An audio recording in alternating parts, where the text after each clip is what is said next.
ഞാൻ പറഞ്ഞ നല്ല ഹാർഡ് വർക്കുണ്ട്. അതായത് രഞ്ജിത്ത് സിനിമ അല്ലാതെ വേറെ ഒന്നും ചിന്തിക്കുന്നില്ല.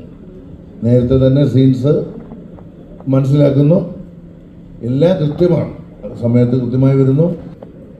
നമ്മളൊരു എന്താണ് നമ്മുടെ മക്കളിലൊരു വിശ്വാസം, നമ്മുടെ പണിയെടുക്കുന്നുണ്ട് എന്ന് പറയുന്നതാണ് ഏറ്റവും വലിയ സന്തോഷം.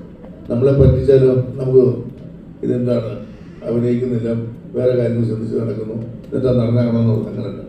ഫുൾ നിങ്ങൾ ഫൈറ്റ് കണ്ടില്ലേ, എക്സ്പീരിയൻസ് എല്ലായിടത്തും ആളാന്ന് പറയുമോ, ഡാൻസ് കണ്ടില്ലേ എന്ന് പറയുമോ. അതുപോലെ തന്നെ ഇതിനകത്ത് ഇമോഷണൽ സീൻസും മറ്റുള്ളതല്ല. അപ്പോൾ വിളിച്ച് പറഞ്ഞ കാര്യം ഉറപ്പാണ്, ഞാൻ കൂടുതൽ നോക്കിക്കണ്ട കുറേ ആളുകളെ ഇതിനു മുമ്പ് നോക്കിക്കണ്ട ആളെന്നുള്ളതിൽ ഞാൻ ഉറപ്പ് തരുന്നു. മലയാള സിനിമയ്ക്ക് മികച്ച ഒരു വാഗ്ദാനം തന്നെയായിരിക്കും. ഞാൻ സൂചിപ്പിക്കുന്നതല്ല, സൂചിപ്പിക്കുന്ന പരിപാടി എനിക്കില്ല. അപ്പോൾ അതുകൊണ്ട് തന്നെ ഞാൻ പറയുന്നത് എനിക്ക് ഉറപ്പുണ്ട്. കാരണം അത്രയ്ക്ക് ആളുകൾ ഇഷ്ടപ്പെടും, ഞാൻ ഇഷ്ടപ്പെടുന്നുണ്ട്.